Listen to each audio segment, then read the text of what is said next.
Reprendre le contrôle de ton alimentation, c'est possible. Aujourd'hui, beaucoup de personnes se sentent frustrées, fatiguées, voire même désemparées face à l'alimentation. Certaines personnes ont même honte de parler de leur alimentation et des problèmes que l'alimentation peut générer. C'est-à-dire parfois de l'anxiété, de la honte, de la culpabilité. Et ça peut amener à finalement se renfermer sur soi-même. Quand on cherche à perdre du poids depuis des années et qu'on n'y parvient pas, quand on a essayé tout un tas de régimes, de faire des choses par soi-même, de s'informer et que rien n'y fait, on peut commencer à perdre espoir. Il y a comme une forme de fatalité qui s'installe. On a finalement du mal à croire que les choses elles vont pouvoir aller dans le bon sens. Dans ce cas-là, on est un peu dos au mur. Comme on se sent fatigué, épuisé, il est très difficile de s'investir dans une démarche à long terme. Donc ce que l'on va chercher, ça va être plutôt des résultats rapides et c'est là qu'on va faire l'erreur d'aller vers des régimes qui vont vous priver de certains nutriments ou de certains aliments. Ça peut être arrêter complètement les sucres, un régime hyperprotéiné, supprimer le fromage, supprimer les féculents, sauter des repas volontairement, ingérer beaucoup moins de calories que ce dont le corps a besoin. En fait, toutes ces méthodes drastiques, elles peuvent effectivement apporter des résultats à court terme, mais certainement pas à long terme. Il ne sera pas possible de maintenir ces actions-là à long terme parce que ça demande des sacrifices qui sont tellement importants, donc automatiquement au bout d'un moment vous avez une baisse de morale, une baisse d'énergie et les moindres sollicitations extérieures, au bout d'un moment en fait vous pouvez craquer et ça c'est complètement normal. Et en fait souvent moi ce que j'entends c'est dès qu'il y a des sollicitations, dès qu'il y a des repas, dès qu'il faut aller au restaurant, qu'on est invité chez des amis, etc., on a l'impression que tout vole en éclats parce qu'on n'est pas capable de maintenir ces efforts-là et de faire ces sacrifices-là quand on est à l'extérieur ou quand on ne maîtrise pas pleinement l'alimentation. Ce qu'on se dit, c'est que là c'est foutu, donc il va falloir que je recommence demain, la semaine prochaine, pendant tant de jours à remettre en place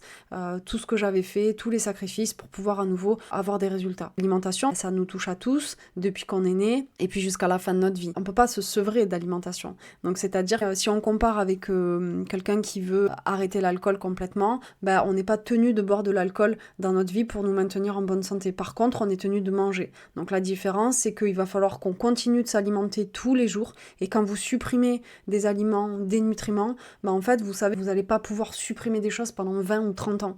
Vous n'allez pas pouvoir vous sous-alimenter pendant 20 ans. Et au bout d'un moment, le corps, il dit stop. Le corps, il dit stop pourquoi ? Parce que quand vous mettez votre corps en souffrance, à un moment donné, pour lui, c'est incompatible avec le maintien en bonne santé. Donc, à un moment donné, il ne va plus répondre à ce que vous lui imposez. Et c'est là qu'on peut se dire, c'est vrai qu'avant, j'avais l'habitude de faire ci, j'avais l'habitude de faire ça, et ça fonctionnait. Et puis maintenant, ça fonctionne pas du tout. Donc, il peut y avoir deux paramètres. Déjà, le corps se modifie, le métabolisme se modifie. Quand on prend de l'âge, on a également un poids qui varie, mais aussi le corps, à force d'avoir été malmené et d'avoir été en souffrance, au bout d'un moment, il répond plus de la même façon.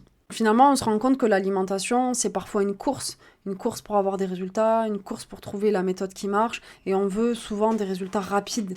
Pourquoi ? Parce qu'on n'a plus forcément la patience ni l'énergie d'attendre pour avoir des résultats. Autre chose aussi, c'est que quand on fait des sacrifices ou de gros efforts, souvent on a tendance à faire beaucoup de choses en parallèle. Je vais supprimer le pain, le fromage, je vais supprimer les sucres, je vais faire beaucoup plus de sport, et parfois en fait, on ne sait pas précisément si les résultats qu'on a eus proviennent de telle ou telle action. Est-ce que c'est parce qu'on a supprimé les sucres ? Est-ce que c'est parce qu'on a dépensé de l'énergie ? Ou est-ce que tout simplement c'est la somme et l'ensemble en fait qui font qu'on obtient des résultats ? Donc souvent quand on met en place ce genre de choses, en fait on n'apprend rien. On n'apprend rien. Et c'est un petit peu le problème aussi de suivre des conseils nutritionnels qui sont génériques. C'est qu'en fait, ils sont absolument pas adaptés ni individualisés. S'ils sont pas adaptés, s'ils sont pas individualisés, peut-être que c'est pas des choses qui sont intéressantes à mettre en place parce qu'elles sont peut-être pas adaptées à ton métabolisme, ni à ton style de vie, ni à tes goûts, ni tout simplement à toi. Aujourd'hui, dans ma pratique, quand j'écoute mes patients au cabinet, parfois certains sont désespérés. Il y a même des patients qui prennent des rendez-vous et qui ne viennent même pas au premier rendez-vous. Franchement, je leur en veux pas.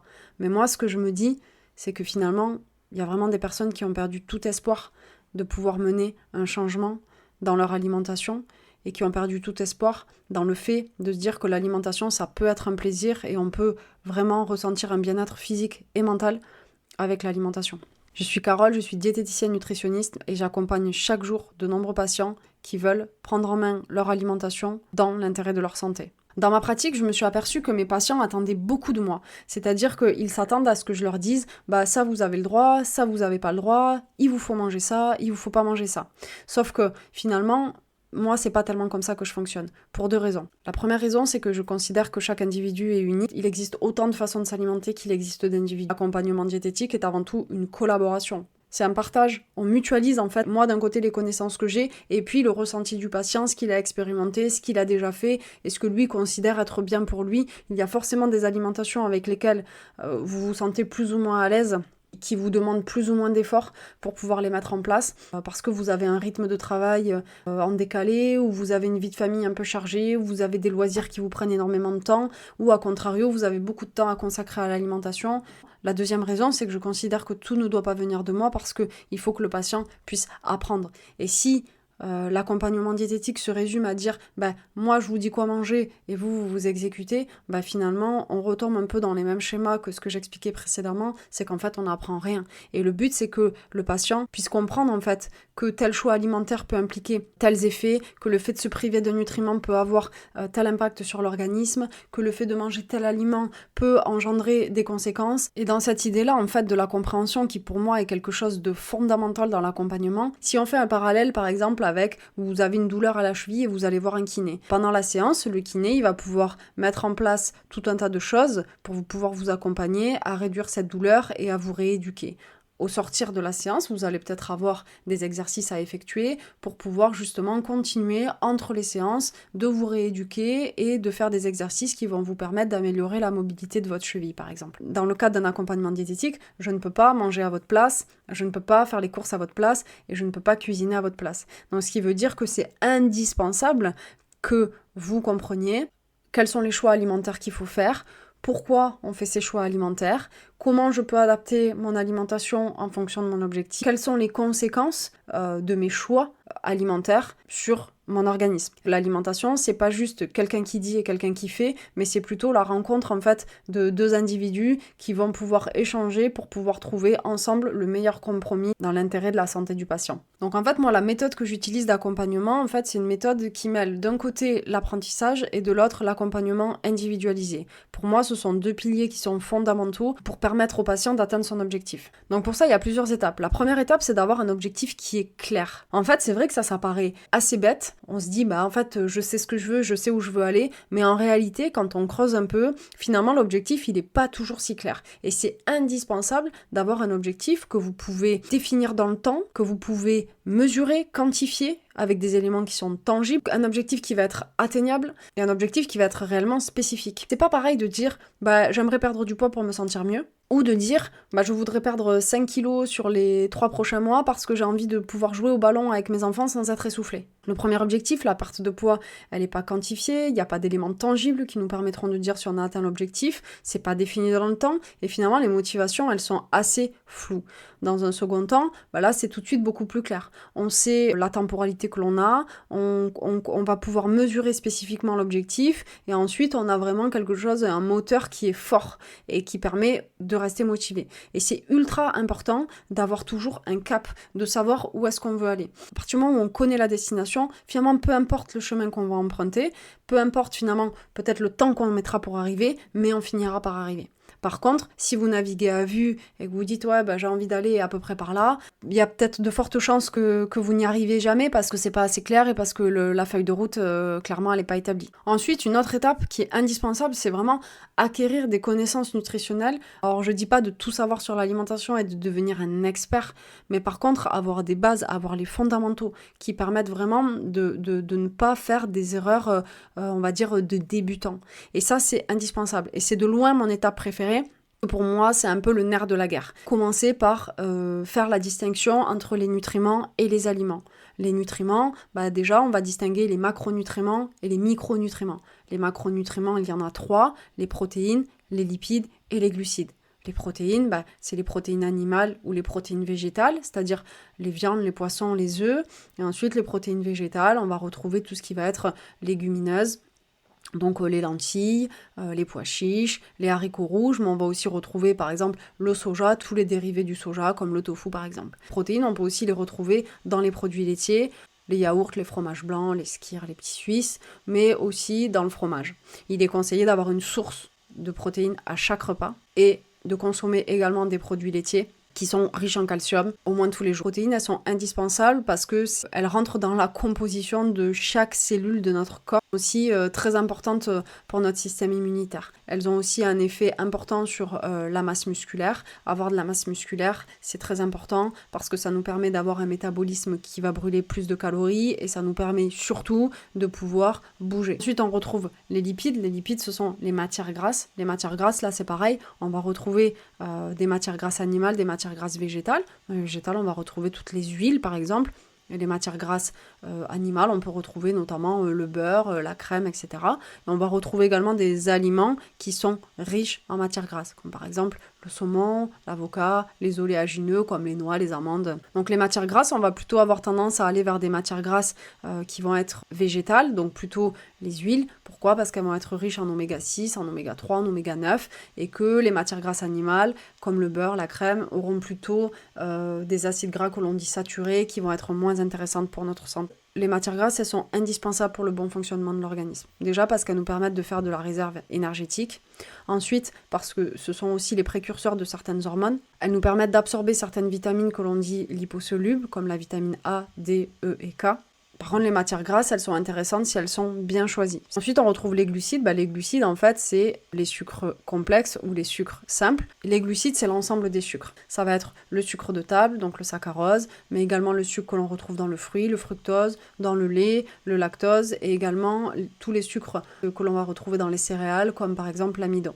Ces sucres-là, ils sont indispensables également parce qu'ils nous permettent d'avoir de l'énergie. Donc les glucides sont aussi indispensables au bon fonctionnement de l'organisme. Après, la différence, c'est pas tant de couper complètement les sucres, mais c'est la répartition en fait, c'est la ventilation des sucres. C'est-à-dire, est-ce que vous consommez plutôt des sucres rapides ou est-ce que, à contrario, vous avez plutôt une alimentation qui va être riche en sucres plutôt complexes. Ces 3 macronutriments, ils sont indispensables. On ne peut pas se priver d'un de ces 3-là, mais ce qui va compter, c'est la qualité et la quantité de ces nutriments. Et en fait, un aliment peut contenir un ou plusieurs nutriments. Donc si je prends par exemple l'huile, l'huile contient exclusivement des lipides, donc des matières grasses. Si on prend du fromage, dans le fromage on va retrouver des protéines puisque c'est fait avec du lait, donc on va retrouver les protéines et on va également retrouver des matières grasses, donc des lipides. Si on prend des oléagineux, on va prendre des amandes, les amandes, il va y avoir des protéines, mais il va aussi y avoir des matières grasses. Donc les aliments peuvent contenir un ou plusieurs nutriments.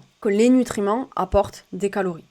Ensuite, on va rajouter les fibres. Alors les fibres, en fait, c'est un dérivé des glucides, c'est-à-dire elles ressemblent en beaucoup de points à des glucides sur le plan structurel. Par contre, elles ont une légère différence qui font qu'elles ne sont pas absorbées, qu'elles n'apportent aucune calorie. Et les fibres, elles sont également indispensables. Tous les aliments qui sont riches en fibres, comme les fruits et les légumes, apportent énormément de vitamines et de minéraux. Les fibres, elles ont pour but d'améliorer le transit intestinal, de nourrir notre microbiote, de nous protéger contre certains cancers, certaines maladies, de diminuer le cholestérol.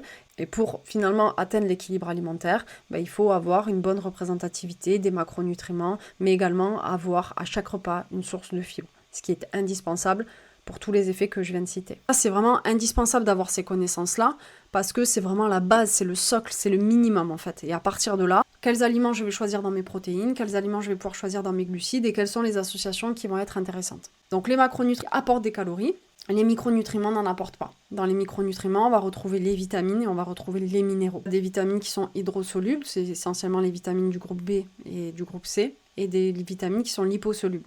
Liposolubles, on retrouve les vitamines A, D, E et K. Et on en a parlé juste avant, c'est-à-dire que ces vitamines-là, elles peuvent être absorbées qu'à condition de consommer des matières grasses. Donc quand vous vous privez de matières grasses, potentiellement, vous vous privez aussi de certaines vitamines qui du coup ne seront pas absorbées. Les vitamines, elles ont pour but de faire fonctionner l'organisme, même si elles n'apportent pas de calories. Dans les minéraux, on va retrouver les électrolytes d'un côté, et les oligo-éléments. Les électrolytes, ce sont notamment le calcium, le chlore, le sodium, le potassium, le phosphore. Les oligo-éléments, alors la différence entre les électrolytes et les oligo-éléments, les oligo-éléments, on en a besoin, mais en plus petite quantité, parfois sous forme de traces en fait. Donc il y a l'iode, le fluor, le cuivre, le zinc, etc. Avoir ces connaissances-là, ça permet vraiment d'avoir des fondations. Les fondations, c'est indispensable. En fait, quand tu regardes, quand on fait une maison, chaque maison a des fondations. C'est obligatoire. Après, la maison, elle va pouvoir être en briques, elle va pouvoir être en pierre, elle va pouvoir être en bois. Elle sera décorée en fonction du goût de chacun. Mais le point commun à toutes les maisons, c'est quand même qu'elles ont des fondations. Et les fondations, dans la nutrition, c'est indispensable. C'est indispensable de savoir reconnaître des nutriments, de savoir reconnaître des aliments. Tu seras beaucoup plus à l'aise après pour comprendre, en fait. Quand tu vas tomber sur du contenu qui dira, il faut manger tel type de glucides, ou voilà. Toi, déjà, ça va pouvoir renvoyer à des choses que toi, tu connais, des choses avec lesquelles tu es familier, et tout ça, ça va te permettre de faire des meilleurs choix et d'éviter aussi de faire certaines erreurs. Ça permet de faire aussi des choix en fonction de l'objectif que l'on cherche à atteindre. Si on souhaite prendre de la masse musculaire, on n'aura pas du tout la même alimentation que si on souhaite perdre du poids. Et ensuite, la dernière étape qui est pour moi indispensable, c'est de faire évoluer la mentalité. Aujourd'hui, c'est vrai qu'on est dans une société où on a besoin d'avoir tout de suite. On recherche un plaisir immédiat, des résultats immédiats. Et en fait, on est vraiment, comme je le disais tout à l'heure, vraiment dans une course. Le problème, c'est que dans l'intérêt de notre santé, et si on cherche à atteindre des transformations, que ce soit des transformations sur le plan mental ou sur le plan physique, ça nécessite du temps. Le résultat, il s'obtient grâce à l'addition de toutes petites actions que vous allez faire quotidiennement et qui vont vous permettre à terme d'atteindre votre objectif. En fait, il faut absolument changer de mentalité par rapport à ça, puisque l'alimentation, ça peut pas être quelque chose que l'on change en une semaine. C'est-à-dire qu'on ne peut pas avoir eu 20, 30 ou 40 ans d'habitude, de comportement alimentaire, de façon de s'alimenter, et puis du jour au lendemain complètement changer. Donc il y a des personnes qui peuvent y arriver et c'est très bien, mais généralement ça nécessite qu'il y ait des étapes, ça nécessite de progresser pas à pas et ça nécessite surtout d'avoir une progression par palier et c'est indispensable. L'erreur qui est faite, c'est de vouloir tout révolutionner d'un coup et en fait cette absence de palier, cette absence de progressivité dans le changement fait qu'à un moment donné vous allez vous heurter à un mur et ça peut ne pas fonctionner. Pour moi c'est indispensable vraiment de se projeter dans une projection plutôt moyen-long terme et d'avoir finalement des étapes intermédiaires qui vous permettent d'atteindre des petits objectifs qui vous amènent vers l'objectif plus important, plus large que l'on a défini dans la première étape. J'espère que tu as appris des choses avec cette vidéo. Si tu as envie de reprendre le contrôle de ton alimentation, de t'investir pour ta santé et de définitivement arrêter les régimes, j'ai créé le déclic nutritionnel. Donc tu trouveras le lien en dessous de la vidéo. Le déclic nutritionnel, c'est quoi? C'est la garantie d'avoir des connaissances nutritionnelles adaptées. C'est un guide qui va t'accompagner pas à pas pour progresser en détaillant toutes les étapes pour pouvoir aller vers ton objectif. C'est la chance finalement d'avoir un accompagnement professionnel à distance, sans avoir à te déplacer et de façon illimitée. Donc dedans, tu trouveras les 4 étapes indispensables pour définir un objectif atteignable, la revue complète des nutriments, les apports et les associations qui fonctionnent, les aliments indispensables pour réguler le poids et l'appétit, comment brûler des calories facilement et sans effort, les modes de progression efficaces pour avoir des premiers bénéfices rapidement, les 4 erreurs les plus courantes à absolument éviter pour atteindre tes objectifs, la méthode infaillible pour reconditionner ton cerveau et avoir des résultats durables, et les clés pour devenir pleinement autonome et ne jamais faire de régime. Si cette vidéo t'a plu, n'hésite pas à liker, à commenter et à partager.